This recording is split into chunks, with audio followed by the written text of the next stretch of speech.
Standard 8 Maths Chapter 11 Mensuration. Hello everyone, in this video we will start up with a new chapter, that is mensuration.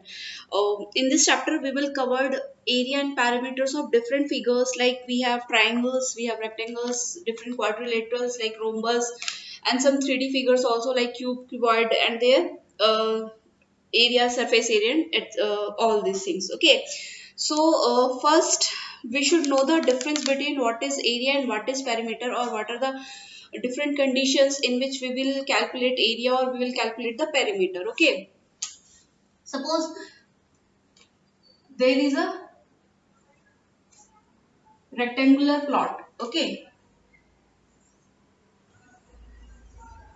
we have got a rectangular plot, so we have to put a fencing, wire fencing across its boundary. Okay, so fencing we are doing only at its boundary, means this portion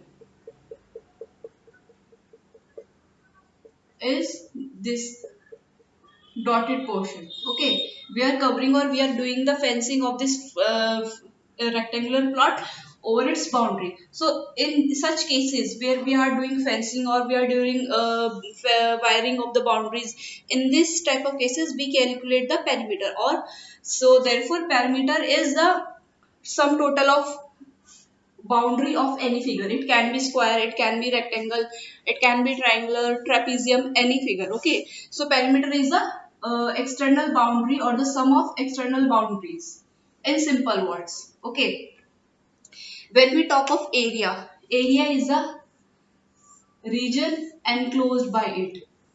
Okay, this was area, so this is the area of this rectangular field. In this case we should know the perimeters like length and breadth in case of rectangle, side in case of square, or different types of measuring dimensions. So there are certain figures, or there are certain types, there are certain shapes in which we will calculate the area, and simultaneously we will calculate the perimeter also. So we will discuss them one by one. So first is our rectangle. First is rectangle. So rectangle is a type of quadrilateral in which opposite sides are equal. Okay, opposite sides are equal. Each angle is 90 degree. Diagonals are equal and diagonals bisect each other. So these were the property which we have discussed in previous chapters. Okay, suppose this is the length of the rectangle and this is breadth of rectangle. So what is the perimeter? So perimeter B, I have said just sum total of external boundaries.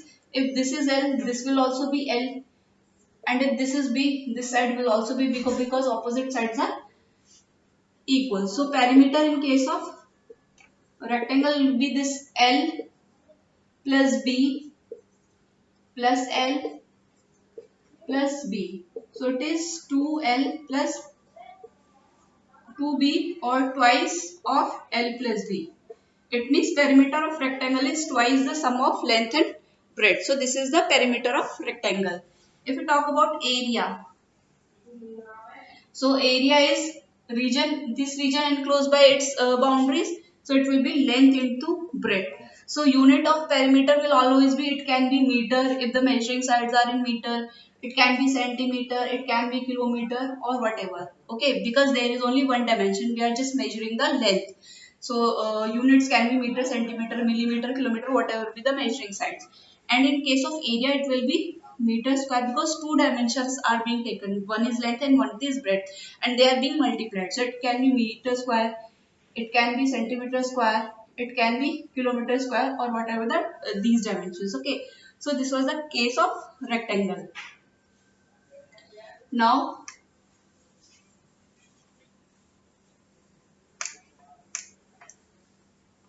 second is our square. Second is our square. So square is a type of quadrilateral in which all the four sides are equal. So this is, suppose this is square A B C D. if this is small, side is small a, so this will be a, okay, and this will also be a, and this will also be a.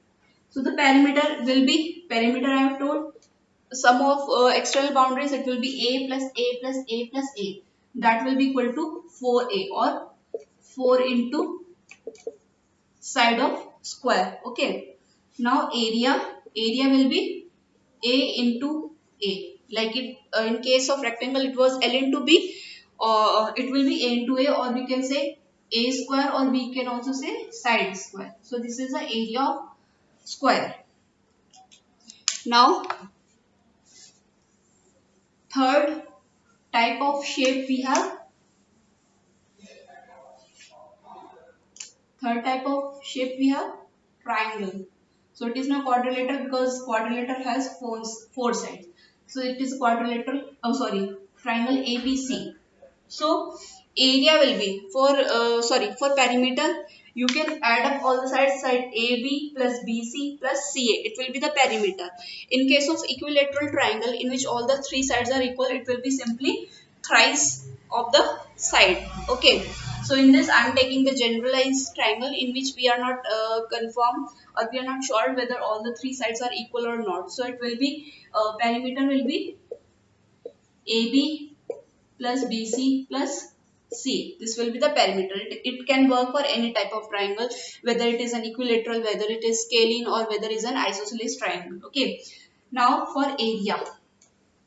So there are different type of triangles, like equilateral you have isosceles, you have scalene triangle. So there are different formula for all the triangles. Like for there is a generalized term, Heron's formula, which can be used for any type of triangle. Okay, so that is a complicated word, but what the generalized is, suppose this is the generalized I am taking. Suppose this is the height, or this is the altitude of h, and this BC is the base. If I am taking small b as the base, this height and this perpendicular, or this altitude, it can be also said altitude, this altitude is drawn on this base. It can be like this, that altitude is being drawn from the vertex B on side AC. Okay, or it can be also drawn from vertex C to the side AB. So I'm just taking one case where altitude h or perpendicular h is drawn on side BC, and the base is, we have B centimeter. So the generalized formula for triangle will be half base into height. Okay, half of the product of base into height. So we can calculate any triangle. Now next we have parallelogram. We have parallelogram.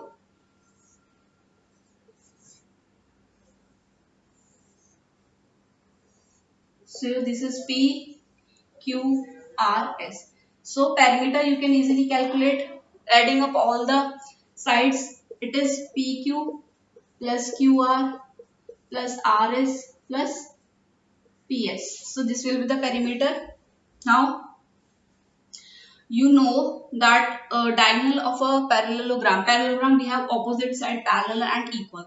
That means side PQ is parallel to SR, and it is being equal to SR. So these two sides are equal and parallel to each other. Okay, if we draw a diagonal, suppose I am drawing diagonal PR, it can be QS as well. Okay, so this diagonal divides this parallelogram PQRS into two equal triangles. So it is proved, so these two triangles, that is triangle PSR and triangle PQR, they are congruent. Okay, so area will be twice of any of the triangle, twice of the area of any of the triangle. Okay, because area of triangle PCR is equal to area of triangle PQR, so it is equal, so it will be twice. And what is the area of one triangle? It is half base into height. Area of one triangle is half base into height, and here in parallelogram we are having two triangles, because diagonal divides a parallelogram into two equal halves, or into two equal triangles. So it is being cancelled out. So area of parallelogram will be base into height. So this is your base and a perpendicular will be drawn to this. Okay, it can be drawn, so it can be given either way. So you just calculate a base into height. So this was the area of parallelogram. Now next shape we have circle or sphere,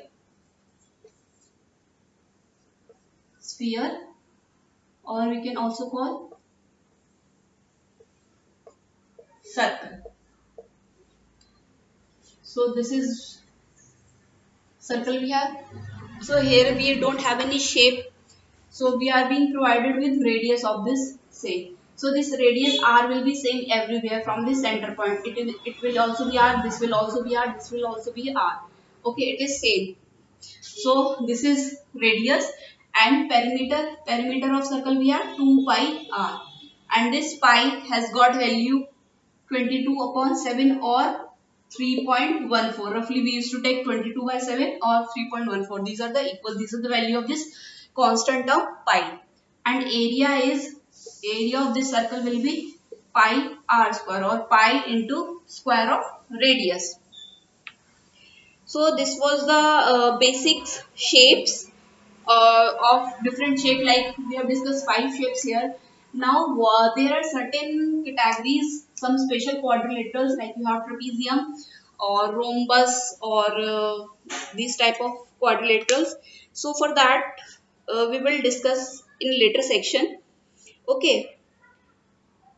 So one more thing I would like to discuss here. What if we are not given so these specific shapes like triangle, rectangle, square, parallelogram, these have got fixed dimension, and we just know the formula of the same. What if we have to calculate the area of a hexagon or a pentagon? As hexagon and pentagon I have explained in previous classes. So suppose how we are going to calculate. We used to divide that particular quadrilateral, or we are going to divide that particular shape into some triangles or trapeziums, or it can be square or rectangle. Let us see how. We will discuss here two cases, like one of pentagon and one of your hexagon. So first we will discuss pentagon. So from this you will get an idea how to calculate the area of such quadrilaterals, such polygons which have more sides, like we have 5 sides, 6 sides. So accordingly you can calculate. So pentagon has having 5 sides. So this is the pentagon. So there is no such specific formula for area of pentagon. So what we can do, so suppose this is P Q R S T. So this is a PQRST is a pentagon having 5 sides. We have to calculate area. So what we can do is, there are two ways. Either we just divide this pentagon into different triangles, and we just calculate the area of those triangles and just add them up. And one thing is that we can triangulate them, or we can divide into different type of different triangles. Second is we can divide it into a triangle and a square, or triangle and a rectangle. Okay, accordingly, if this that will depend on the sides of pentagon. Okay, so first when we are dividing into different type of different triangles, so triangle we have to join this non-consecutive vertex. Suppose this Q and non-consecutive vertex to Q will be T. So this triangle, this is a triangle PQT, and one more triangle it can be. So we can join Q to S. So there are 3 different triangles. Triangle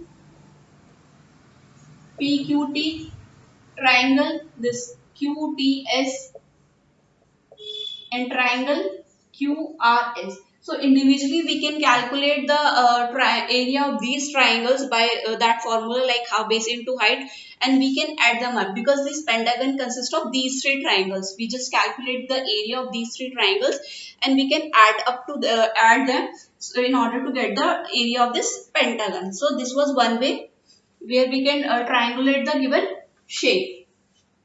So if we don't want that, so what we can do, we just join this QT. Now this pentagon consists of this triangle PQT and this rectangle cube or rectangle, you can say quadrilateral, because it can be a rectangle, it can be a trapezium, it can be a hexagon, it can be anything. So area we can divide this pentagon into two shapes, like one, this is triangle and this is a quadrilateral. So first we can calculate the area of this triangle and then area of this quadrilateral. So we have to check whether it is a rectangle or a square or a rhombus or a trapezium, whatever. Okay. So we can add those areas, those two areas, that is area of triangle, this PQT, and area of this quadrilateral, and we can add them up in order to get the area of this pentagon. So this way we can calculate this area of pentagon. Now one more case I will discuss, like pentagon. Now we can discuss hexagon. Then after you can you will get an idea how to calculate area of those polygons. Fine. So this is hexagon. A hexagon is a quadrilateral having 6 sides. So this is the general shape of an hexagon. Now we can number them A, B, C, D, E, F. So what we can do, we can first, we have triangulate them, like we are joining this opposite vertex.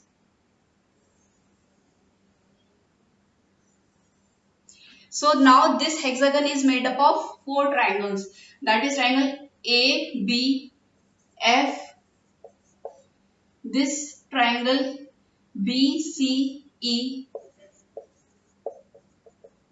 this triangle C, D, E, and this is E, B, F, triangle E, B, F.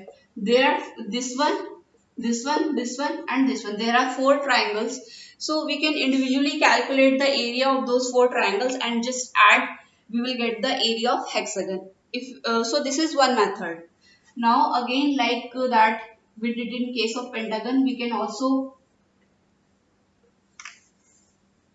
so we just join these two triangles, that is CE and BF. Now this hexagon is made up of this triangle, this quadrilateral, that is BCEF, and this again triangle CDE. So this hexagon now consists of triangle ABF.